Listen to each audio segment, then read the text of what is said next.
So you've done everything you can to avoid having cold or flu, and now you find yourself having come down with either one of these maladies. Hi, I'm Dr. Emmanuel Morenings, and today is the second in the series on cold and flu. So we talked earlier about strategies to prevent, which would be getting plenty of sleep, avoiding sugars, exercise, getting exercise during this time of year, but also getting chiropractic care. Well, if you find yourself down with the cold or the flu, there's a few things that you can do to speed up the process of healing. And so I have my top 10 things that you can do to decrease your suffering with it and to get over this quicker. Now, one of the things that people commonly do is as you have a temperature to try to lower with different medications, with Tylenol and so on. Well, what they're finding now is that the fever actually is a beneficial thing because it kills bacteria and viruses. Your body raises its temperature and just enough to kill bacteria or viruses, and in the case of cold and flu, it's a virus. And it goes and runs its course for a day or so, and then it breaks. And as it breaks, the body then has done enough and it's killed enough of the viruses so that you get over this much quicker. If you lower your temperature artificially, what happens is the virus regroups and you have relapses and relapses and relapses, very commonly seen these days. So realize that fever isn't necessarily the enemy. Now, if it becomes very high over a period of time, or you have a change in, or see somebody restless and having a lot of difficulty with it, certainly a good thing to check with your medical doctor to make sure it isn't something like meningitis, which is very serious. Secondly, what you can do is stay warm and stay rested. It's so important, especially when you have cold or flu, to rest. Your body needs that time to gain its strength back and to fight this thing. And when you're multitasking, doing so many other things, and again, during the autumn and winter season, so many things going on, it's easy to sacrifice rest. One thing too that you can do when you have a cold, you have congestion, it's good to blow your nose frequently and not too violently, because if you keep sniffling, you take those viruses and you just blow it back up into your sinuses, and it just keeps reseeding and just having more problems. So a good thing to do is, of course, to take one side and plug and then just gently blow into tissue.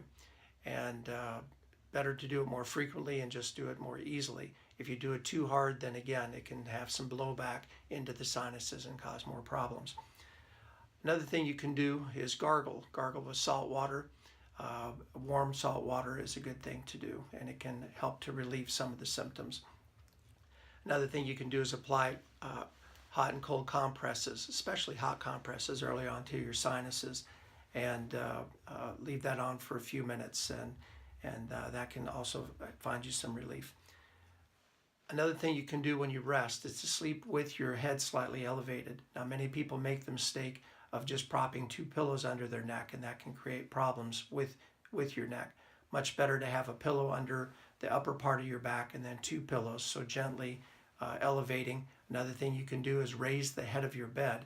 Put a couple of 2x6s underneath the legs of your bed to raise it up slightly so that you can have your head higher, and so the sinus drainage can more easily go down. By the way, if you have reflux and issues with that, it can be a very simple way to help relieve that as you rest as well.